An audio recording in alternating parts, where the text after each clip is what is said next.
नमस्कार, स्वागत है साहित्यिक झरोका चैनल पर। आज हम करेंगे टी.एस. इलियट का निर्व्यक्तिकतावाद। देखिए, विस्तार से जानेंगे कि निर्व्यक्तिकता क्या है। एक तरह से हिंदी साहित्य में जो साधारणीकरण है वही यहाँ पर इलियट के द्वारा पाश्चात्य साहित्य में निर्व्यक्तिकता को माना गया है। तो आइए जानते हैं इनके बारे में विस्तार से। देखिए, इलियट की अगर बात करें तो ये 20वीं शताब्दी के अंग्रेजी के सर्वश्रेष्ठ कवि और आलोचक माने जाते हैं। इनका जन्म सेंट लुई, जो कि अमेरिका में है, 26 सितंबर 1888 ईस्वी को हुआ। विद्यार्थी जीवन में इलियट ने संस्कृत और फारसी भाषाओं का अध्ययन भी किया। सामाजिक, राजनीतिक और आर्थिक परिस्थितियों के कारण इलियट का युग कुंठा और निराशा का युग था। यानी जो परिस्थितियां हैं वो कैसी थी? कुंठा और निराशा से भरी हुई परिस्थितियां थी। इलियट ने तो ये घोषणा भी कर दी थी कि मानव जाति सर्वनाश के कगार पर खड़ी है। यदि इसे न सुधारा गया तो उसका विनाश निश्चित है। इलियट के चिंतन पर अरस्तु, रवि द गमरो, टी.ई. हुल्बे तथा एज़रा पाउंड का प्रभाव देखा जा सकता है। ये सभी पाश्चात्य विचारक हैं जिनका प्रभाव इलियट के विचारों पर देखा जा सकता है। सबसे पहले जानते हैं कि परंपरा की परिकल्पना और व्यक्तिक प्रज्ञा क्या है। इलियट के विचार इसके बारे में क्या कहते हैं? देखिए, 19वीं शताब्दी के अंत में और 20वीं शताब्दी के प्रारंभ में ये पाश्चात्य साहित्य जगत में स्वच्छंदतावाद का बोलबाला रहा है। आप देखेंगे कि हिंदी साहित्य में भी ये जो समयकाल है वो स्वच्छंदतावाद का समयकाल रहा है, लेकिन यहाँ पर भावनात्मक और आत्माभिव्यंजना पर अधिक बल देने के कारण स्वच्छंदतावाद का युग त्रुटिग्रस्त हो गया। यानी यहाँ पर अपने भावों को और जो आत्मा ने अनुभव किया उसी को अभिव्यक्त करने पर लेखकों ने या कवियों ने बल दिया। यही कारण था कि इस समय काल में कई त्रुटियां आ गई थी। स्वच्छंद यानी स्वतंत्र, लेकिन वो स्वतंत्रता क्या सही दिशा में जा रही थी? क्या जो स्वतंत्र लेखन है उसमें अनुचित बातों को शामिल नहीं किया गया था? ऐसा नहीं है। देखिए, स्वच्छंदतावाद का परिणाम क्या निकला कि काव्य या लेखन की जो विचारधारा है वो त्रुटि से ग्रस्त हो गई। स्वच्छंदतावाद के इस दीर्घकालीन आधिपत्य को इलियट ने नकार दिया कि लंबे समय तक स्वच्छंदतावादी विचार साहित्य पर अपना अधिकार जताए रखे। इस बात को इलियट ने नकार दिया। साथ ही उसके अस्वस्थ रूप का विरोध किया। यानी अस्वस्थ रूप कैसा? जो स्वच्छंदतावाद का सहारा लेकर ऐसे कुरूप विचार उसमें आ गए थे जो समाज के लिए सभ्य नहीं थे, वो अस्वस्थता है, उसका इन्होंने विरोध किया। इसके स्थान पर इलियट ने क्लासिकवाद का समर्थन किया। यानी जो हमारी क्लासिकल है, जो हमारी परंपरागत बातें हैं, उनका इन्होंने समर्थन किया। इनका फोर लैंसलॉट एंड्रयूज रचना की भूमिका में इलियट ने स्वीकार किया कि वे साहित्य में एक परंपरावादी है। यानी साहित्य के क्षेत्र में वो परंपराओं को नहीं नकार सकते। राजनीति में रॉयलिस्ट हैं तथा धर्म में एंग्लो कैथोलिक है। ये उनके विचार थे कि वो साहित्य में परंपरा को महत्व देते हैं। राजनीति उन्हें किसके? रॉयलिस्ट जो राजनीति है वो उन्हें पसंद है। और धर्म उनका कौन सा है? एंग्लो कैथोलिक धर्म से वो जुड़े हुए हैं। देखिए, स्वच्छंदतावादी विचारधारा का विरोध करता हुआ इलियट क्या कहता है कि कवि व्यक्तित्व की अभिव्यक्ति नहीं करता, कि कवि में ये गुण नहीं है कि वो व्यक्तित्व को अभिव्यक्त कर दे, वह तो केवल माध्यम होता है और इस माध्यम में ही अनेक प्रभाव और अनुभव होते हैं। यानी कवि तो यहाँ पर केवल माध्यम के रूप में है। उसका कवि का जो व्यक्तित्व है वो तो केवल माध्यम है काव्य की अभिव्यक्ति के लिए। स्वच्छंदतावादी सिद्धांत ने काव्य सृजन के लिए परंपरागत प्रभावों से मुक्ति का आह्वान किया है। यानी जो स्वच्छंदतावाद को मानने वाले हैं या इन सिद्धांतों का पालन करने वाले हैं, वो क्या मानते हैं कि कविता को लिखने के लिए जो परंपरागत तरीके हैं या परंपरागत विचारधाराओं का प्रभाव है उससे हमें आज़ाद हो जाना चाहिए। लेकिन इलियट ने ऐसी सभी सिद्धांतों का खंडन किया है, क्योंकि वो तो परंपरा के पक्षधर हैं। कौन से सिद्धांतों का? कि जो कलाकार के आत्म प्रकाशन सिद्धांतों को मान्यता देते हैं। यही नहीं, इलियट ने प्रभाववाद का भी विरोध किया है। यानी इलियट अपने परंपरा को नहीं छोड़ना चाहते। ये जो नया प्रभाव आ रहा है, चाहे वो स्वच्छंदतावाद के कारण ही आ रहा है, उसका ये विरोध करते हैं। मिडलिटन मरे जो 20वीं शताब्दी के प्रभाववादी आलोचक थे, इलियट ने उनका भी विरोध किया है। व्यक्तिकता का विरोध करके इलियट ने परंपरा के सिद्धांत को प्रमुखता दी है, यानी व्यक्ति विशेष को ये महत्व नहीं देते, यानी व्यक्तिकता का विरोध करते हैं। और जो परंपरा चली आ रही है, हमारे जो पारंपरिक सिद्धांत है, उनको ये प्रधानता देते हैं। इलियट ने नारा लगाया कि काव्य में परंपरा का प्रमुख स्थान है, क्योंकि कवि तो अभिव्यक्ति का केवल माध्यम मात्र है। इसीलिए उन्होंने व्यक्तिक प्रतिभा के स्थान पर परंपरा को महत्व दिया है। उनका विचार था कि मस्तिष्क सक्रिय शक्ति नहीं है, वह तो प्रभावों को ग्रहण करने वाली निष्क्रिय शक्ति है। यानी ये मस्तिष्क को सक्रिय शक्ति नहीं मानते, बल्कि उसको निष्क्रिय शक्ति मानते हैं, जो कि उस पर पड़ने वाले प्रभावों को ग्रहण करती है। अतः काव्य में व्यक्तित्व की अभिव्यक्ति न होकर व्यक्तित्व से पलायन होता है। यहाँ पर इलियट के क्या विचार हैं कि काव्य में व्यक्ति विशेष के भावों की अभिव्यक्ति नहीं होती, बल्कि यहाँ पर जो उसका व्यक्तित्व है, उससे वो पलायन करता है। परंपरा से उसका मतलब ये नहीं था कि हम पुरानी पीढ़ियों के काव्य का निष्क्रिय अनुसरण करें, यानी जो हमारी पुरानी पीढ़ियां हैं उसमें जो काव्य लिखा जा रहा है, बिना किसी उस पर रिएक्ट करे, बिना कोई प्रतिक्रिया दिए हम जैसा है उसी की नकल करते रहें। परंपरा से उनका मतलब है अतीत और वर्तमान दोनों रूपों को देखना, यानी अतीत में जो काव्य की अच्छाइयाँ हैं, जो काव्य की अच्छी परंपराएं हैं, उनको वर्तमान स्वरूप में स्वीकार कर लेना, यही उनका परंपरा से तात्पर्य है। अपनी रचना आफ्टर स्ट्रेंज गॉड्स में वे लिखते हैं, परंपरा से तात्पर्य उन सभी रीति रिवाजों और धार्मिक कृत्यों से है जो एक समुदाय में रहने वाले एक स्थान के व्यक्तियों के रक्त संबंधी तत्वों को व्यक्त करते हैं। यानी एक समुदाय में रहते हैं और एक स्थान पर जो रक्त से जुड़े हुए संबंध है, उन सभी तत्वों को वो व्यक्त करते हैं। इस कथन से क्या स्पष्ट होता है कि परंपरा का संबंध संस्कृति से है, जो अपने जातीय जीवन और साहित्य के श्रेष्ठ तत्वों को समेटती हुई आगे बढ़ती है, तथा परंपरा में अतीत, वर्तमान और भविष्य तीनों ही विद्यमान रहते हैं। तो यहाँ पर ध्यान देने योग्य बात क्या है कि इलियट ने परंपरा को महत्व दिया है, व्यक्ति को महत्व नहीं दिया, बल्कि व्यक्ति को केवल माध्यम मात्र माना है। ये परंपरा के उस स्वरूप को महत्व देते हैं जो समाज के लिए उपयोगी है, जो समाज के नियमों को या समाज के जो सामाजिकता है उसको बनाए रखने के लिए जो बातें हैं वो हमें अपने अतीत से ले लेनी चाहिए, वर्तमान संदर्भ में उन्हें स्वीकार करना चाहिए और आने वाले भविष्य को उज्जवल बनाने के लिए उनका उपयोग हमें करना चाहिए। इलियट क्या मानते हैं कि परंपरा के ज्ञान से साहित्यकारों को कुछ लाभ हो सकते हैं, और वो लाभ कौन कौन से हैं? ये कहते हैं कि उसे पता चल जाता है कि उसे क्या करना है और क्या नहीं करना। यानी अपनी परंपराओं से अतीत में घटित घटनाओं या अतीत को देखकर हमें पता चल जाता है कि हमें क्या करना चाहिए और क्या नहीं करना चाहिए। दूसरा ये मानते हैं कि उसे ये भी पता चल जाता है कि उसकी रचना का मूल्य क्या है, कि जो वो लिख रहा है वो समाज के लिए कितना मूल्यवान है, इस बात का भी उसे अपनी परंपरा से पता चल जाता है। तो निष्कर्ष रूप से हम कह सकते हैं कि परंपरा से इलियट का अर्थ क्या है?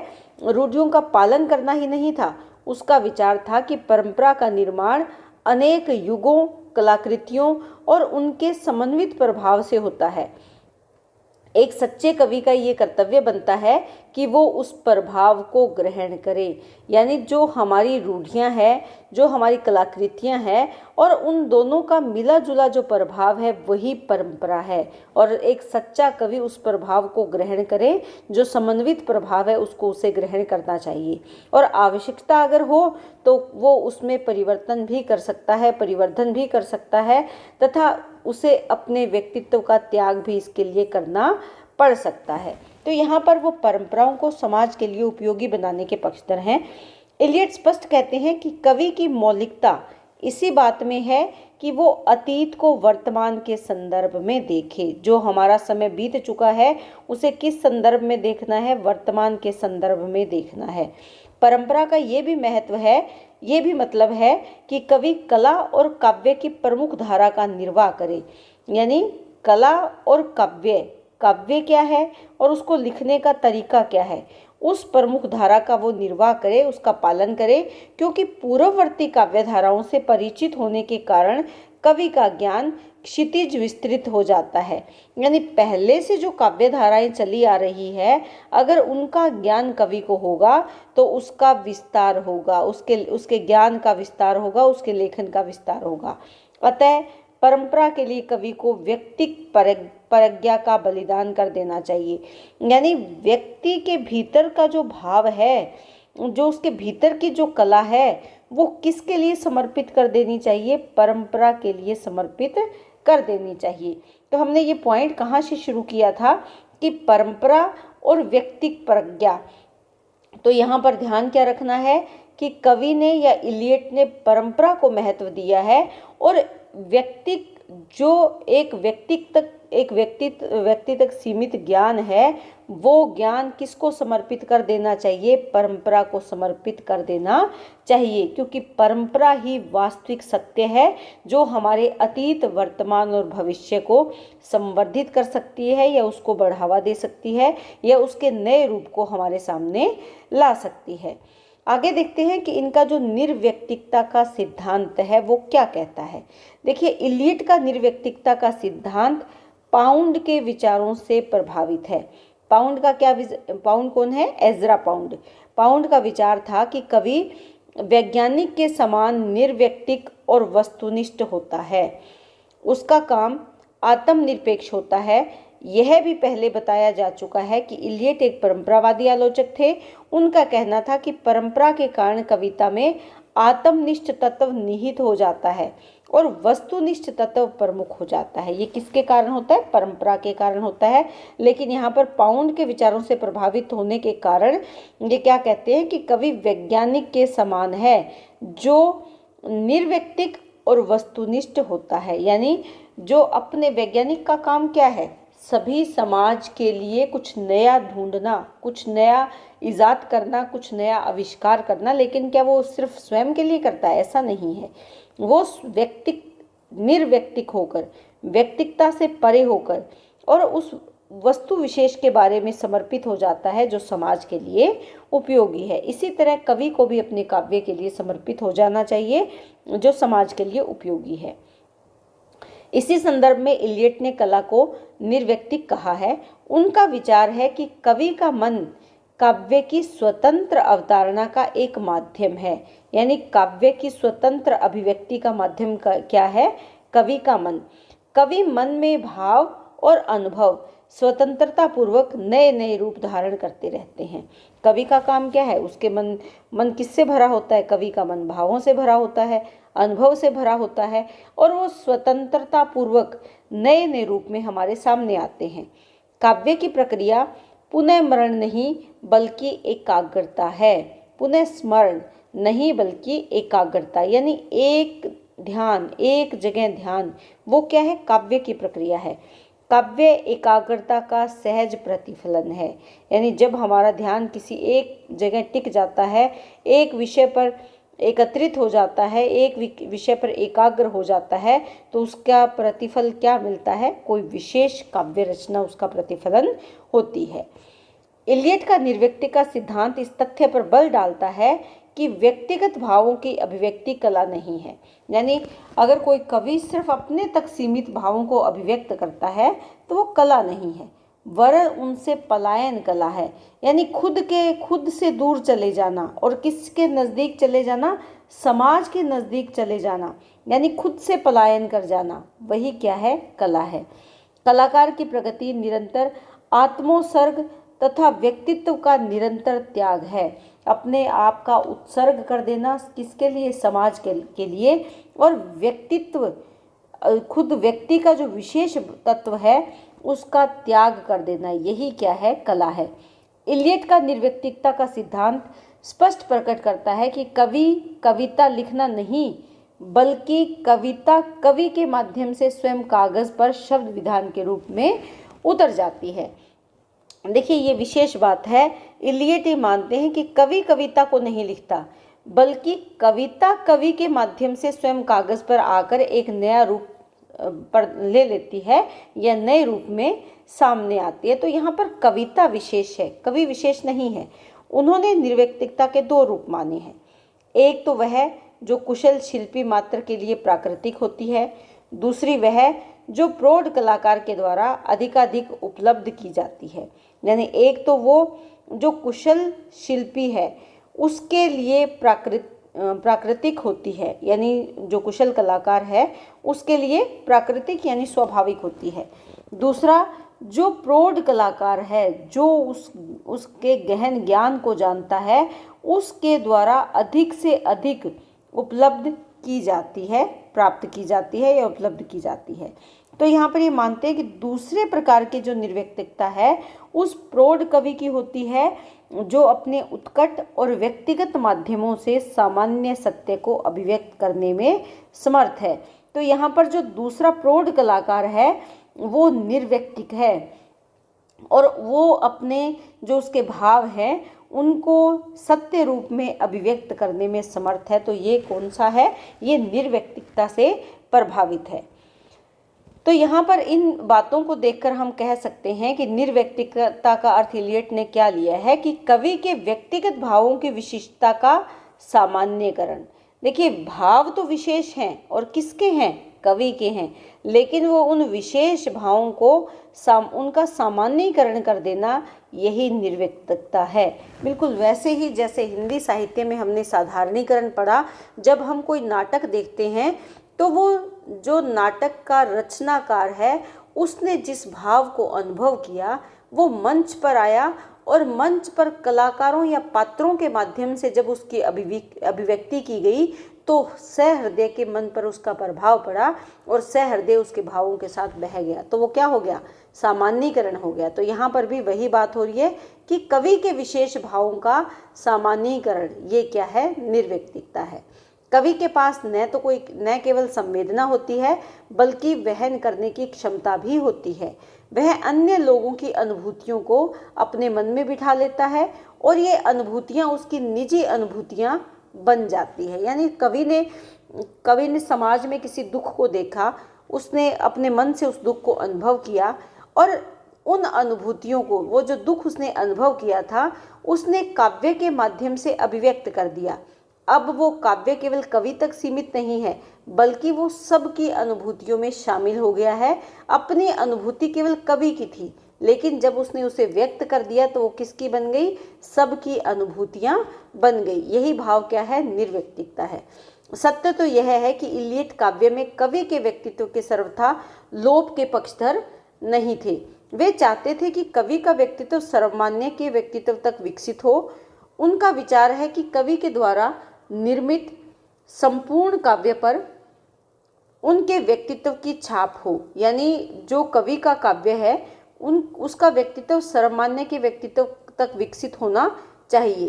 तो इसके साथ साथ वो क्या मानते हैं कि कवि के द्वारा निर्मित जो काव्य है उस पर उसके व्यक्तित्व की छाप अवश्य हो, लेकिन वो काव्य किसके लिए लिखा जाए? समाज के हित में लिखा जाए, यानी वो सर्वमान्य के लिए लिखा जाना चाहिए। कवि और कलाकृति परस्पर किस प्रकार प्रभावित होती है, इसको भी उन्होंने अभिव्यक्त किया है। इलियट ये मानते हैं कि कवि और उसकी काव्य रचना एक दूसरे को प्रभावित करते रहते हैं। कविता कवि का सब कुछ लेकर बनती है। इलियट एक कदम आगे बढ़कर ये भी कहते हैं कि केवल ये बात नहीं है कि कवि कविता का निर्माण करता है, बल्कि कविता भी अपने तरीके से कवि को प्रभावित करती है। ये बात बहुत विशेष है कि कविता भी अपने तरीके से कवि को प्रभावित करती है। इन्होंने इस बात को 3 तरह से बताने का प्रयास किया है कि कविता के कितने स्वर हैं। कविता के इन्होंने 3 स्वर स्वीकार किए हैं। पहले स्वर में क्या होता है कि कवि स्वयं अपने से बात करता है। देखिए ये वो स्तर है या ये वो स्वर है जब कविता के निर्माण से पहले कवि की मनस्थिति कुछ ऐसी होती है कि उसके मन में अनेक विचार, संवेदनाएं, अनेक भाव, कुंठा उत्पन्न होती है।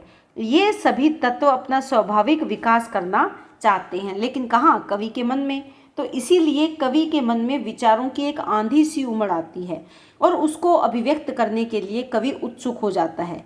जैसे जैसे कविता शब्दों का रूप धारण करती है, वैसे वैसे कवि के मन में जो विचारों की उत्तेजना थी वो शांत होने लगती है। अंत में कविता की पूर्ति होने पर कवि को राहत अनुभव होती है और उसे लगता है कि उसके मन का बहुत बड़ा बोझ उतर गया। तो पहला स्तर कौन सा है? ये वो स्तर है जब कवि अपने उसके मन के जो भाव हैं वो उनको संप्रेषण नहीं करना चाहता, बल्कि मन पर जो उसके भारीपन आ गया है, बोझ आ गया है, उसे वो हल्का करना चाहता है। तो ये कौन सा स्तर है? ये पहला स्वर है कविता का। दूसरे स्वर की अगर बात करें तो यहाँ पर कवि पाठक से बात करता है। पाठक यहाँ पर देखें तो देखिए ये वो स्तर है जहाँ पर कवि और सहृदय, पाठक से तात्पर्य क्या है? परमाता या सहृदय, एक निश्चित उद्देश्य को लेकर ही यहाँ पर काव्य रचना करता है कवि। साहित्य और समाज की जो चर्चा की जाती है वो यहीं पर है। इलियट के जो दूसरे स्वर की ओर यहाँ पर संकेत करते हुए बात वो स्वीकार करते हैं कि कवि अपनी रचना के द्वारा किसी निश्चित उद्देश्य को पूरा करता है। तो यहाँ पर जब पाठक से जोड़ देता है उसे या सहृदय से, तो वहाँ पर बात क्या है? उद्देश्यपूर्ण है। इलियट का मानना है कि मानव समाज को एक उच्च भावभूमि तक ले जाना ही कविता का मुख्य उद्देश्य होता है। माना कि जीवन की जो रंगीनियाँ है उसके साथ साथ जीवन की कड़वाहट भी यथार्थ है, सत्य है, और जीवन के इसी यथार्थ और सच्चाई से परिचित करवाना ही कवि का मुख्य उद्देश्य होता है। ये दूसरे स्वर की रचनाएं किसी सामाजिक या नैतिक उद्देश्यों को लेकर लिखी जाती है। महाकाव्य इस कोटि में आते हैं। यानी दूसरा स्वर कौन सा? देखिए ये जो स्वर था ये क्या था? केवल व्यक्ति विशेष तक। यानी व्यक्ति कौन है यहाँ पर? कवि। कवि क्या करना चाहता है? अपने मन का बोझ हल्का करना चाहता है। लेकिन जब दूसरे स्वर की बात करें तो वो क्या है? उद्देश्यपूर्ण रचना है। उद्देश्य किस बात को ध्यान में रखकर?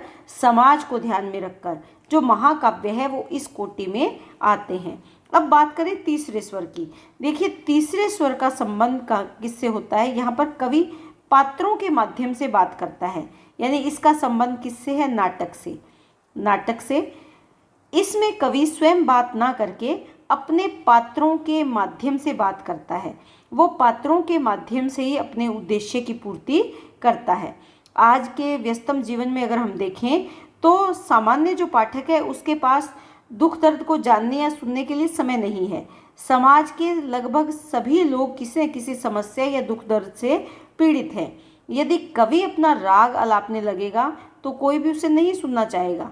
अतः यदि कवि को अपनी बात कहनी है तो इतनी कुशलता से कहनी होगी कि उसकी अपनी बात होते हुए भी वो सबकी बात लगे, यानी वो सामाजिक बात लगे। यहाँ पर देखें तो कवि का जो कौशल है वो उसकी कसौटी है और उसकी सफलता का मापदंड है। तो इन बातों को ध्यान में अगर हम रखें कि कविता के स्तर इन्होंने कितने स्वीकार किए हैं? 3 किए हैं। पहला स्तर स्वयं से बात करना, दूसरा स्तर पाठक या सहृदय को इसमें शामिल करना और किसी विशेष उद्देश्य की पूर्ति करना, और तीसरे स्वर में कवि पात्रों के माध्यम से किसी समस्या को उठाता है। वो समस्या व्यक्तिगत समस्या ना होकर सामाजिक समस्या होनी चाहिए जो समाज को प्रभावित करने वाली हो। तो कवि का कौशल इस कार्य को पूर्ण कर सकता है, या कवि अगर अपनी कुशलता का प्रयोग करे अपने काव्य की रचना के लिए तो वो सफल काव्य के माध्यम से सफलता प्राप्त कर सकता है और एक अच्छी श्रेणी की काव्य रचना कर सकता है। तो ये इलियट का निर्व्यक्तिकता का सिद्धांत था। उम्मीद करती हूँ कि आपको बहुत अच्छे से समझ में आया होगा। यहाँ पर बात क्या ध्यान में रखनी है कि कवि निर्व्यक्तिक होकर यानी साधारणीकरण के भाव को अपनाकर किस प्रकार काव्य की रचना कवि को करनी चाहिए। अर्थात यहाँ पर कवि के स्वयं के भाव या स्वयं का दुख महत्वपूर्ण नहीं है, स्वयं की पीड़ा महत्वपूर्ण नहीं है, या स्वयं के जो भी उसके भाव अभिव्यक्ति है वो इतनी महत्वपूर्ण नहीं, बल्कि उसे समाज के साथ जोड़कर उन भावों को अभिव्यक्त करना चाहिए। वही सफल काव्य कहला सकता है। तो उम्मीद करती हूँ कि आपको बहुत अच्छे से समझ में आया होगा। बहुत बहुत धन्यवाद।